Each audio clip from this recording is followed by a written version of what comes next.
This is Food Chem Unit 3. It's the protein lecture part 2.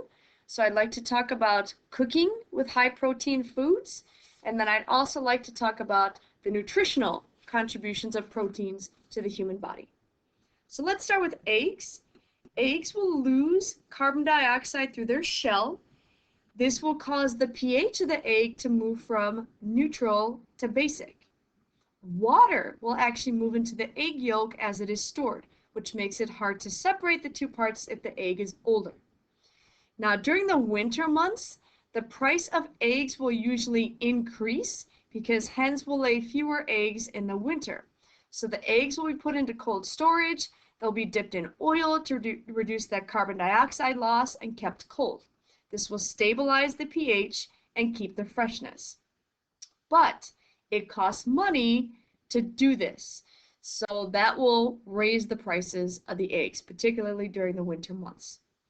Now, fun fact, if you've ever wondered why there's brown eggshells versus white eggshells, the color of the eggshell is determined by the color of feathers and earlobes of the chicken. And you are welcome for that fun fact. Milk and milk-based products. This is usually your white sauces, cheese sauces, pudding, and cream soups. The problem is if you are working with milk, you might actually get curdling, which is where acids will cause globular casein, that's that milk protein molecule, to unfold and stick together. Now, if you want curdling to make cheese, that's not a problem. But if you're trying to make a cream sauce or a soup, you don't want any curdling. You want it to be smooth. You can also get scorching of the milk. So if you have too much heat, the protein will clump and stick to the pan. Meat. Meat has muscle fibers, connective tissue, and myoglobin, which was that dark red pigment that we talked about in my last lecture. Now, collagen. Collagen is a protein in the connective tissue, and it's softened during cooking so that the meat is tender. The problem is that muscle fibers tend to toughen up at higher temperatures. Now, when you're cooking with meat, you need to know the internal temperatures of each meat to make sure that they are done. Now, a meat thermometer is your best measure of this, but a way to check if your meat is done just kind of informally is if you're eating in a restaurant, check the juices. If you press your poultry gently, your juices should be clear. If your juices are pink, it's underdone. But you can just look at your poultry, which is your chicken and your turkey. Look at your chicken and turkey. There should be no pink areas. Your chicken and your turkey need to be completely cooked. There is no medium well, rare well, that doesn't exist for chicken and turkey. Those need to be cooked completely. So not only should you check your juices, check the meats as well. So just cut into them and make sure you don't see any pink spots. Now remember, meats are red because of myoglobin. It's the protein that holds oxygen in the muscle tissue. Pork is lighter than beef because it has less myoglobin. The heat causes the myoglobin to lose an electron. That was a part of the atom. We talked about that. And the result is a brown color. Okay, now chicken and turkey. You can have light meat versus dark meat. And just before I discuss this, if you just take a look at this picture, this is a great picture. So your darker areas tend to be the legs and the thighs. Your whiter areas tend to be the breast and the wing. So if you just think about what the animal is doing, that might give you a hint as to why the meat is light versus dark. But again, this is a result of muscle fibers. So your breast and your wing, this is where the muscles are needed for rapid, sudden movements, right? So chickens don't necessarily fly, but they kind of flutter a lot, right? So here you're burning, the chicken is burning glycogen for energy, which does not require energy. So the meat tends to be pretty light. The legs and the thighs have muscles designed for slow, steady use over a long period of time. The chickens are walking, right? So the muscles burn fat as well as glycogen, and oxygen is needed for the burning of fat, so the meat tends to be darker. Now, poultry does also have myoglobin, right? Muscles using oxygen are dark in color, like the legs. Muscles not using oxygen are light in color, like the wing. Now, ducks and geese, right? They are all dark meat because they fly for long distances at a time during migration. This requires fat and oxygen. The meat is darker and fattier than your chicken or turkey. All right, now we have something called acrylamide. This is a compound that's formed from glucose, fructose, which are sugars, and the amino acid asparagine. It occurs during a browning reaction that's often in baked and grilled foods. The browner the crust on French fries or toast, for example, the more acrylamide. The problem is that this might be a carcinogen. It has affected the development in laboratory rats. More research is being done. I will post this video if you are interested in learning a little bit more about this. But again, we need to look at some more research. So again, it might also depend on how much acrylamide is in the food. But obviously, the darker it is, right, like this burnt toast, the more you're going to have. And you really shouldn't be eating anything that dark. I don't think it tastes good anyway. All right. Now, nutritional contributions of proteins to the human body. Okay, they support growth and repair. So you can have up to 10,000 proteins. Okay, 10,000 proteins have been identified in a single human cell.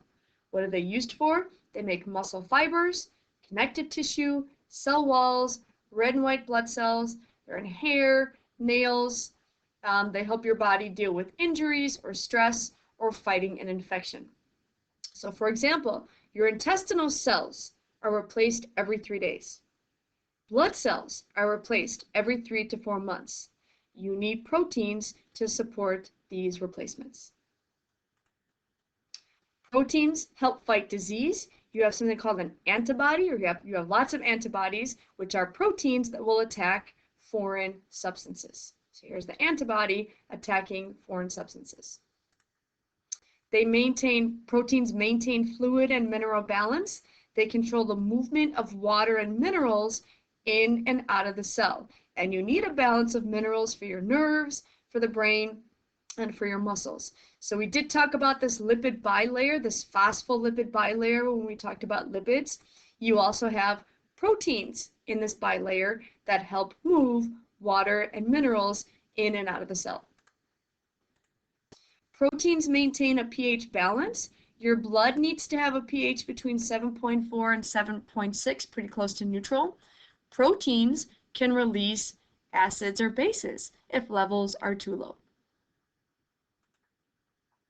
Proteins control bodily functions. They're part of hormones and enzymes. We will talk about enzymes in a separate lecture. So for now, let's look at hormones. A hormone you might recognize is insulin, for example. It regulates glucose in the blood. Hormones control growth. They regulate your reproductive system and other body functions. So you have a lot of hormones with a lot of functions, right? Proteins are a part of those. Proteins provide energy.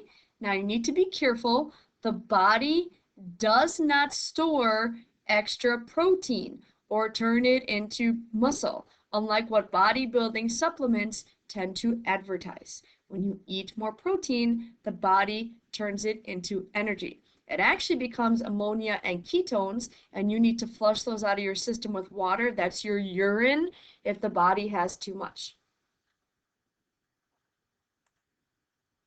Okay, now let's talk about some health concerns. One health concern is the food allergy. This is where your immune system reacts to a protein in food that it mistakenly thinks is harmful.